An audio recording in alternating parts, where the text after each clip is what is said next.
বিসমিল্লাহির রহমানির রহিম। প্রিয় শিক্ষার্থীবৃন্দ, welcome to digital education Bangladesh.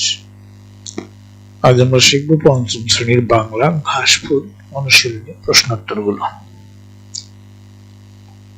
অনুশীলনীর প্রশ্নোত্তর ছিল 1 নম্বরে আমরা কবিতার মূল ভাব জেনে নিই। ঘাসফুল যে কি আনন্দে বেঁচে আছে, জীবনকে উপভোগ করছে, সে কথাই এখানে তারা নিজেরা বলছে। ফুল ছিঁড়ে পায়ের নিচে পিষে ফেলে মানুষ যেন তাদের কষ্ট না দেয়, সেই মিনতি তারা করছে। গাছে ফুল ফুটলে তা দেখে আনন্দ পাওয়া যায়। ফুল ছেঁড়ার অর্থ ফুলকে মেরে ফেলা। গাছের যেমন প্রাণ আছে, ফুলেরও তেমনি প্রাণ আছে। তুই ছিল শব্দগুলো পাঠ থেকে খুঁজে বের করি, অর্থ করি। দোলাই, কিরণ, ধরা, তারারা, ফোটে, স্নেহকণা, রূপকথা। দোলাই মানে নাড়াই, কিরণ মানে আলো, ধরা মানে পৃথিবী, তারারা মানে আকাশে তারকারাজি, ফোটে মানে প্রস্ফুটিত হয়, ফুটে ওঠে। স্নেহকণা মানে মমতার পরশ, রূপকথা মানে অসম্ভব কাল্পনিক কাহিনী। 3 নম্বর ছিল ঘরের ভিতরের শব্দগুলো খালি জায়গায় বসিয়ে বাক্য তৈরি করি। দোলায়, কিরণ, ধরায়, তারারা, স্নেহকণা, রূপকথা, ফোটে। ক ছিল ছোট ছোট ফুল হাওয়াতে দোলায় মাথা।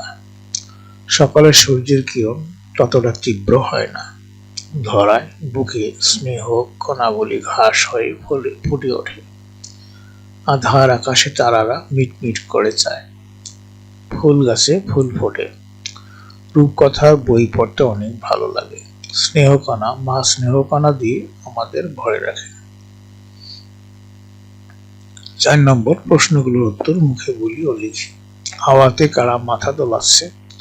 খ ছিল ঘাসফুল আমাদের কাছে কি মিনতি করছে, কেন করছে? ঘাসফুল কার সাথে নিজেকে তুলনা করছে, কিভাবে তুলনা করছে? ঘ ছিল ফুল মানুষকে কিভাবে আনন্দ দেয়। 4 ক হাওয়াতে কারা মাথা দোলাচ্ছে? ঘাসফুলেরা হাওয়াতে মাথা দোলাচ্ছে। খ ছিল ঘাসফুল কাদের কাছে কি মিনতি করছে আর কেন করছে? ঘাসফুলদের আমরা যেন ছিঁড়ে বা পায়ে দলে নষ্ট কষ্ট না দিই, আমাদের কাছে ঘাসফুল এই মিনতি করছে। গাছে ফুল ফুটলে তা গাছেই সুন্দর মানায়, তাই গাছ থেকে ফুল ছেঁড়া উচিত নয়।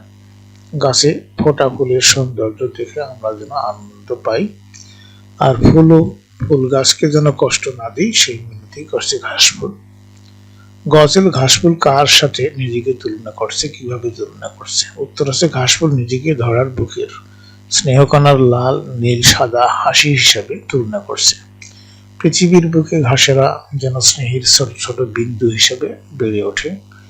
সে ঘাসে যে রং বেরঙের ফুল ফোটে, তাদের দেখে যেন মনে হয় ঘাসের মুখে লেগে থাকা লাল, নীল, সাদা হাসির ঝলকানি। ঘ ছিল ফুল মানুষকে কিভাবে আনন্দ দেয়। উত্তর আছে ফুল প্রকৃতির এক বিস্ময়, এর সৌন্দর্য তুলনাহীন। ফুলের সুগন্ধে আমাদের মন ভরে যায়। ফুল তার সৌন্দর্য সুবাস দিয়ে মানুষকে আনন্দ দেয়। 5 ছিল কবিতাটির অংশটি ব্যাখ্যা করি। মোরা তারই লাল, নীল, সাদা হাসি, রূপকথা নীল আকাশের বাসি, শনিয়ার দুলি শান্ত বাতাসে যখন তারারা ফোটে।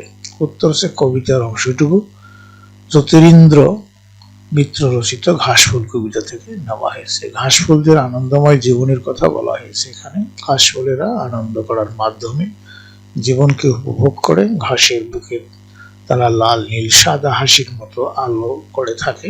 রাতের আকাশে ফুটলে ঘাসফুলেরা শান্ত বাতাসে দোলে। রূপকথা আর নীল আকাশের বাঁশি শুনে এমনি ভাবে ঘাসফুলেরা হাসি আনন্দে বেঁচে থাকে।